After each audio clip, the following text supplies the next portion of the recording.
قال الله تعالى ولله على الناس حج البيت من استطاع إليه سبيلا تنتين على بيت من كان غنبر هجرة فلا يا مسلم كمان أنو مسلم جنيه برما إغاسي ما يأكل سنياك كريم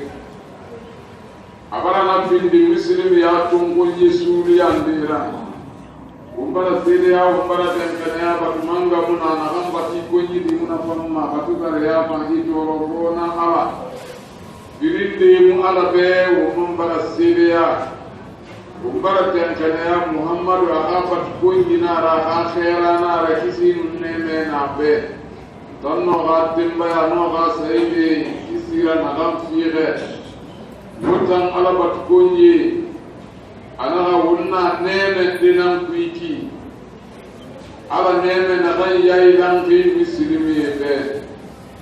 nie ki je wi kelfe tretin de ma siga pera tretin de ma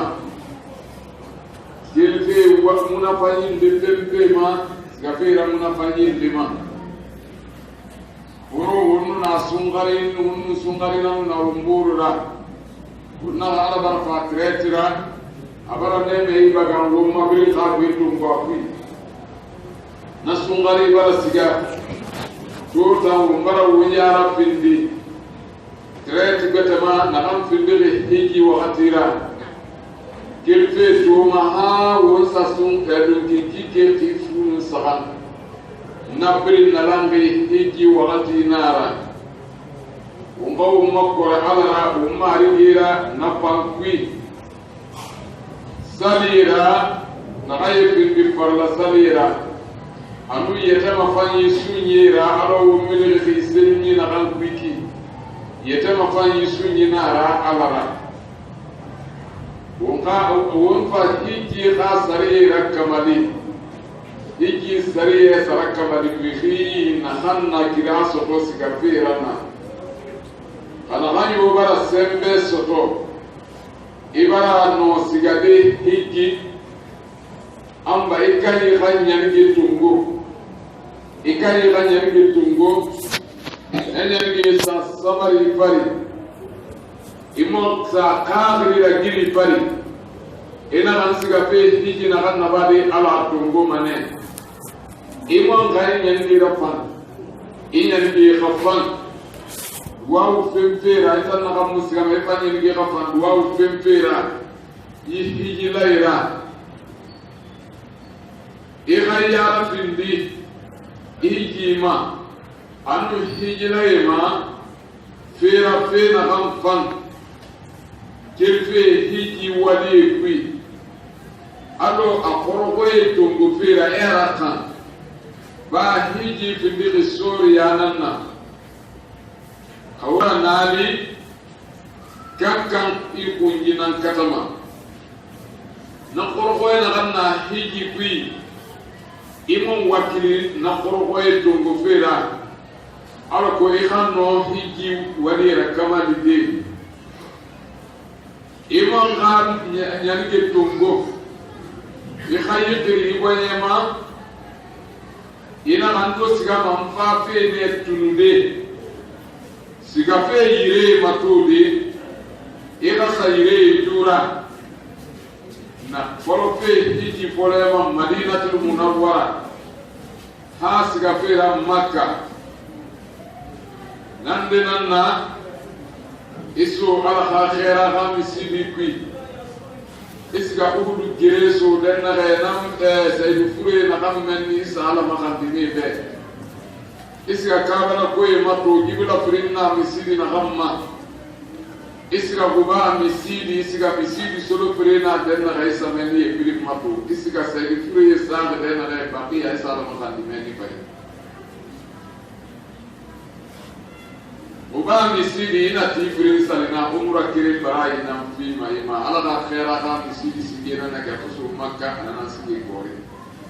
nabi sidi kore logo enam pende muslimi kha kontira nana yewu kirenya ke banani tongona ni alaiki ala no ko enam fi sahawa yawmi awon ga goro won وقهيجي سريه وقوة العراق هيبرا فسيقا إخيرا كما دي كتريمني وتم مسلمي أنا قهيجي واجب في ندخ نخنا واجب وجوبا نخن فرقا في ندخ نخنا الحاج به أنا ما راح حاج به نوفينا إخانا فولي برالي نخا إخان معاسي رسول anu ifate banjalanti na hanno ma ikhani de ay isiga yimu nya hankata ino hiji wale rakhande ana firin barakhandi na leri sige bara rakimi giri ima ila masono ikhasiga alo ala taala to masse aka kitabu biye ana ka banki hiji fe abara rakiri mi khima kono mkhebe na khanna kira soto sigafira ayat tungu sulumanani nusuru fi suratu ala imran wa tani la istata an yamliku al-hajj ma yakfi li hajjihi min ajra min ujriyati ar-rukubi was-sakana wa ma yunfiqu ala iyalihi qabla an yusafiru min baladihi nahiji nofe an nofe ndege mundunna mikhina na khambara no na police tode na khan akhani ma aga transport lima asalo se madenna remenni sare bara soto na khan sama akumma adum amukule mati na fambara lu akhayi bay amon bara no fere soto de na khan duma akadem bayi ala akadem bayi mukule mati ha fama tem na bay ima farama gibebe wodi buri mfama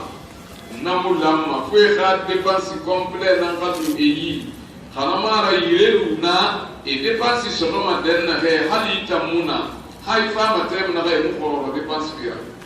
khanamara soto fatiha yana ni pambara soto im banaleri igaska biru na kidi ha ko fima amali nabri barakamadi وكذلك قضاه ديون حالة ومن كان عليه الدين حال لم يجب عليه الحج حتى يوفيه نفثر نغفر يغدني في خدنينا نخمة وندني كينا نخمة وقت برادي يعدني في وقت برادي خالي أما كويا ما ليه منا مكون خدني برا في وقت برا مكون دني نايما إخاي دوني في سكة دبل غاسكا خاصني دوني نبا أي أدون كم يخاني ما نلاقي هيك في يومي ما كونو إنا بغير دوني بيما أتوسكا ونا كم كوبري نا ما توني لافي دي أفسكا هيك نانا فلا يخام بيدي خنا ربا علي من هذه مسكان ويجب على الحاج أن يسليه جات بينه ويساوي أخلاق بينه وبين الآخرين أبن برا واجب يا هجرة به كيف السجما إتنو إبربوري إتنو إدخبوري حجرنا ولن دتجي وغنا يا إلى سكين بيني خسجا يربين خنا وتجي فسكوسو دينا إنا نخبرين تجي إدخبوري لا إبربوري لا إما نبوري لا إخادم بيارا إخا نبري يا خيلا نبري يا خيلا وغنا غوبور من يغادي نالري ويحلل المجرم هنا تونيغا ولين دكوي خامي نفي هي تونيغا ولين دكوي خامي نفي يتنان تونيغا با إمغي نان تونيغا با با سيدنا مغي مسوقنا خنا نخاينا خم باتوما صافي على فرين مبلا فلا مسلمين نيرا إبري يتتونيغا نكي باي خامي نتونيغا كوي بيرو إخاسغا هيكي ade kay toñegen dena iyira safe ade bayan dena fari khanama re do gore dena fari khanama re mara mi dena fari khanama re wal gore dena fari yi khamini na toñege pri kha haka soayi ra kha matiya benu ni khatti sigade hiki beri khasga hanan dena naimun timini dena bi manata hadi bisiga wa yakunu hajjun mabruran ala ko ihajun hiji rafil bi hijji rasulira wa jambun maghfuran يجنوب يخفل لجنوب خفر خيرا والسعي مسكورا يحاول الجرين قفل لولي تنتو خيرا. قال النبي صلى الله عليه وسلم الحج المبرور ليس له جزاء إلا الجنة. على غير أن كثير من نمنا بين أحج رسولي أسرمنا بيدرفو الجنة ألغى الجنة فيه. أقول قولي هذا واستغفر الله لي ولكم واستغفروه إنه هو الغفور الرحيم.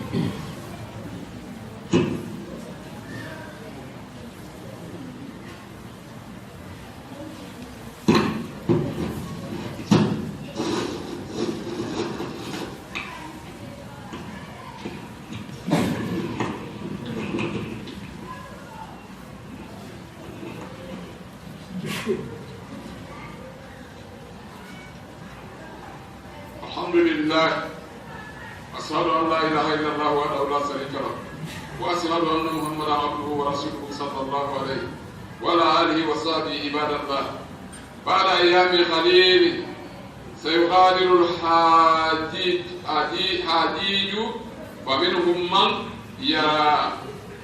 أن حاجهما مرفوض إذا لم يتصدق بطعام أو تلاوة القرآن قبل السفر، فتجده وينسخر بذلك بدلا من أن ينسخر بما هو أنفع. فسعيد من الحجاج من امتصر الواجبات وابتعد عن المنكرات. Wotan ala batukuye mbara ala tantu irinde ma be mbara lara Muhammad ala khairana la ana la bara dunduru ti khidan doye yijila e khakile rabo khima e ara fi bisika fira hijaji bo khima ghayr sika ma ala ghayr kelbe heri ala ghayr su heri ala ghayr ma heri ana konon de khagiri du manama ata ngahi mutu ngoma fo ga bandenyi akasara ga ba am khili e khar qur'ana khalan abe be no akasiga ati nama saraka ba fe be no akasiga bariya mara kono farla mara sunna mara ba fe khima bayna siga ngahi mutu ngoma na fe mara awadi ayat rasul nara ana findi wajibi na haye na ma sun hiji kha wajibi fi ana radangina wajibi ya ittan na gandu mai gadin bayani khayna birin findi sara ga rai fasika wajibi nun nenanna fi gadin baya bado gadu ne yi fi kha fande ka kamadine ana mun yi ifa bombo sara ka ba fira ina manaraba wajibi na kanna ikha yara fi dinamma ikhi makuya fera konki birina na kanna konki hiki wi wa qad qadara biladahu wa ahlahu wa ikhwanahu wa jiranahu wa ma'arifahu min khayri an yuji ahadan minhum agan wa barbure ma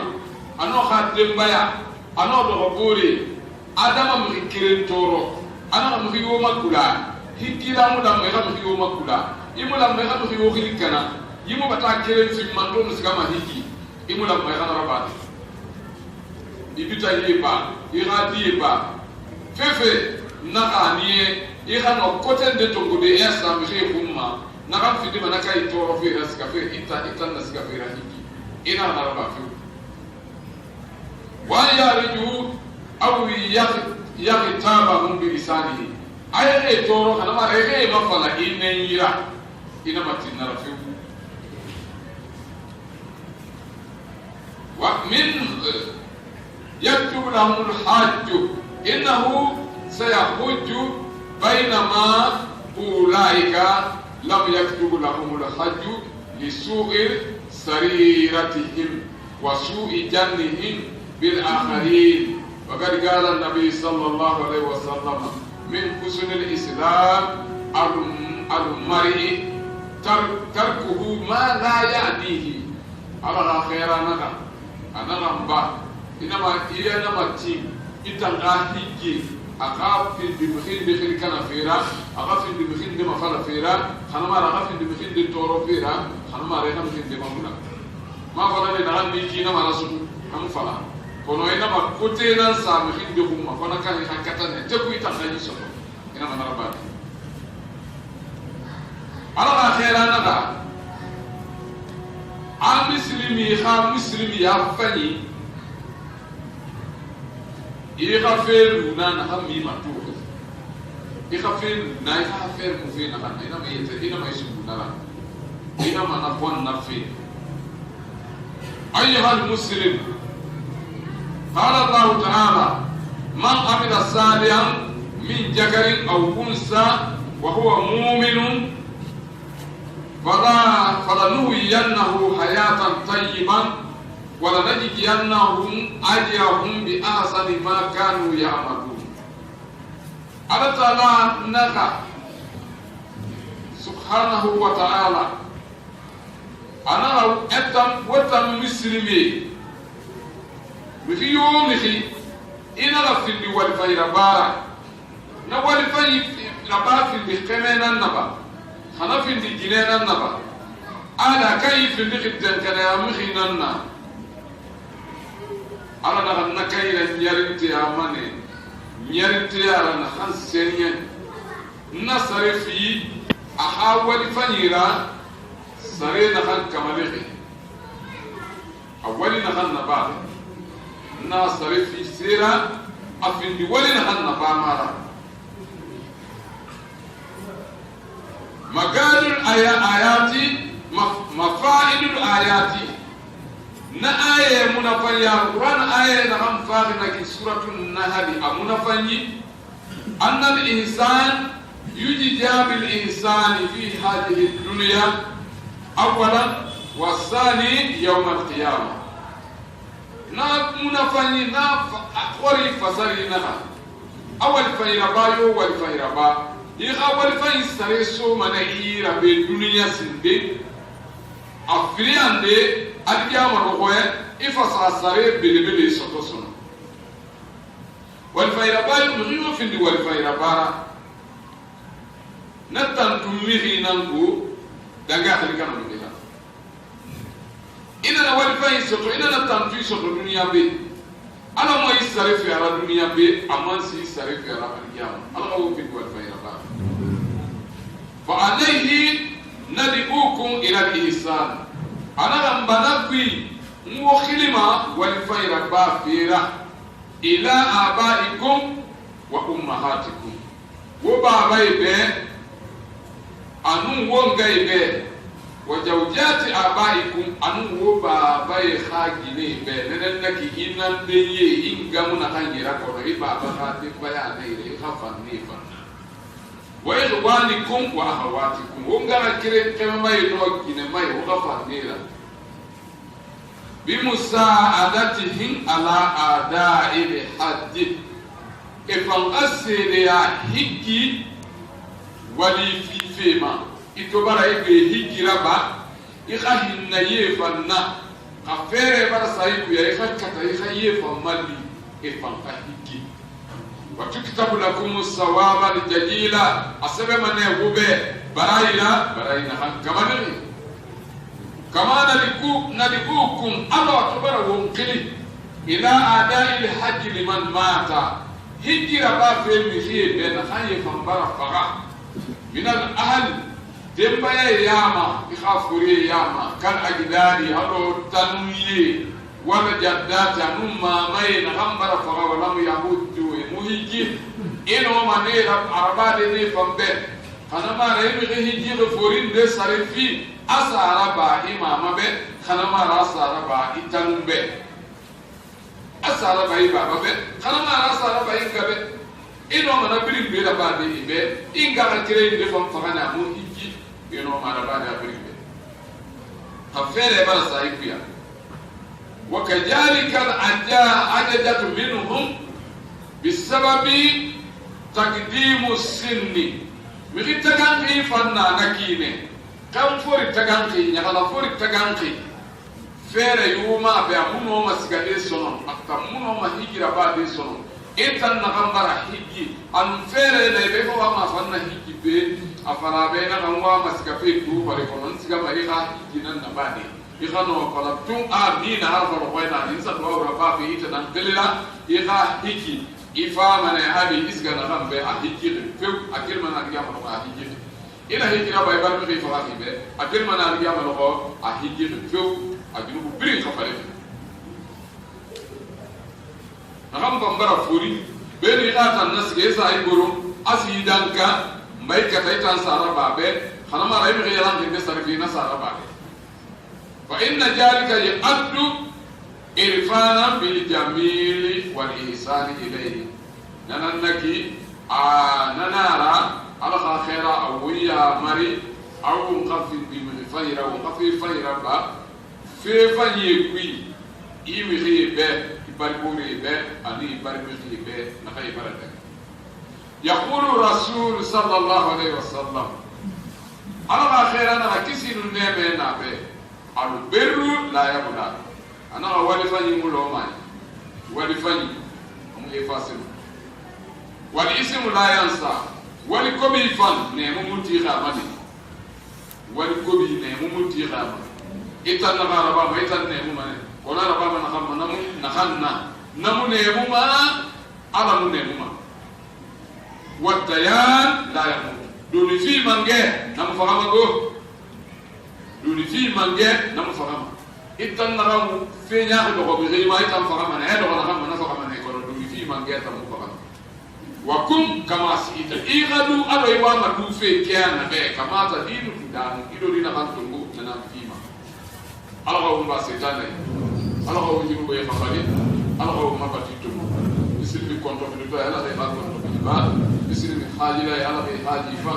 misiri bi fure mai ala be danda misiri bi saya fure ala be ya fema misiri bi asna ina khay kare man khay ba man khay fure man mari ala be ratanga umma jaman alago natanga umma jaman alago natanga alago sutura alago hijab mama nga say ala fe mali ala ne mali ala fe ya rafi ndi lagine ya ina fema mama nge anum manga ya feye mari ala fe le boruma ala fe fekere su ala fe firi ya rafi ndi lagine ya na fema ala wa sutura ala wa hijab ala wa basitana ne gay usaru ma ifahi gina ramma ala harakamani mutan mo yetan ala wa firi basitana sabe ala mbolana na sabe umbara to alo mara mo be na mbolana umbara to ma ibe na wali na